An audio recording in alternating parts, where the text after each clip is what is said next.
the first time John was qualified in the mile.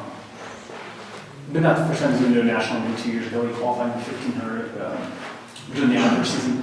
So not a complete shock to be qualified. We're so far ahead of the last couple of years in terms of training and times he was putting out that I don't want to say it was expected, but I think we were prepared this year for him to qualify indoor and outdoor this year.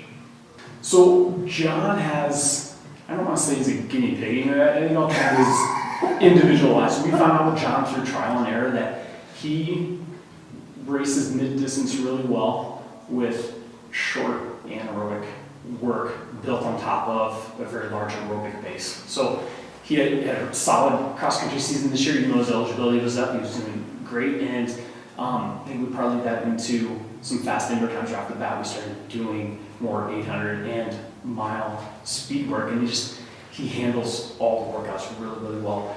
We didn't realize this until 2 years ago when he did qualify. We kept trying to do all these sub-maximal over-distance workouts for the mile, and things were okay. He tended to kind of fall apart later in some of those races. So we're like, you know what? You have some foot speed. You ran a decent 800 in high school. Let's drop down and run an 800. Well, the workouts were really tough. And he'll say he was laying on the track a lot. And we had our former All-American Shane Nix that had been training like that all year that was handling him really well, and John was suffering. We take John to a last chance meet just to see what happens, and he runs a 12-second PR for a mile to go to the national meet.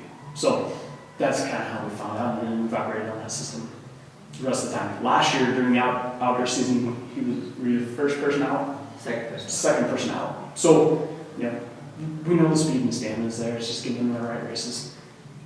It was all right. I came in running 5Ks and thinking I was going to be a 5K, 10K guy. We were running, I think, 100-mile weeks, something like that, and it was working really well. And I got hurt that year, and we came back, and we just didn't have a good indoor season. So he said, "Let's try it for 3 weeks." And I said, "Okay, why not?" And he's right. It was the worst 3 weeks of my life. And so last chance meet happened, and 12-second PR is great if you run 5K or 10K because that's half a second a lap in those races. But 12-second PR, I don't know, just under 4 laps is a lot. And so I wasn't very happy with it. I didn't like how my body felt to begin with, but the idea of qualifying kind of nullified all that, if you ask me. So I was going to say the pain probably went away pretty quickly. Yeah, it went away. There were multiple times where he came over and asked me if I was okay, and I'd be laying on the track for 5 minutes after practice, just, I don't want to talk to anybody now, I'm just going to sit here for a couple minutes. So, but overall it's been good. I think it's led into what we have this year and what we had last year as well. Run another PR, and I think 6-second PR when I went to California last year in the 1500, and a PR at RMAC conference last year in the mile and the 800, so it's been good so far. 2 years ago was really, really unexpected. We talked about it. I knew what time I had to run. I had to run sub 3:55, and he didn't think I was going to do it. He told me that afterwards. I didn't think I was going to do it. I just wanted to do it. Afterwards, I said it after, not before. I didn't really expect too much, but after that, I think my mentality changed. I mean, we had conversations about going to national championships before we never put it together, but coming this year, my mentality changed after last year, missing out again, and it was like, okay, what do I need to do? So I kind of reworked some things, came a lot stronger in cross country, and decided to hammer indoor. And he's right, we did kind of expect to go this year. I mean, conference ended, and I didn't really think like my season was over. And so when I found out I qualified, I was just excited. I'm just excited to go to Kansas. It's big Kansas.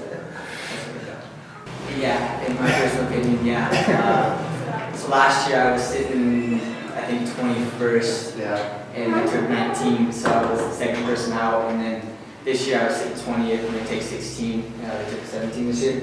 So from, I think conference ended on Saturday, so Saturday, Sunday, Monday, Tuesday until 2 o'clock, I was just refreshing my webpage, checking T-First, trying to figure out if I was going or not. So luckily he sent me a text Monday night letting me know that it wasn't official, but we were talking about it. Yeah, absolutely. Knowing I can run with the top 3 kids from Adams State almost at any race, it feels like it's just a confidence boost. I've had foot speed for a long time. It's just putting together the strength and the speed together, and so I think finally we've come pretty close. I think we had a pretty good breakthrough at conference, and it's just nice to know I can run with those guys. I've kind of expected it myself for the last few years and never really put together. So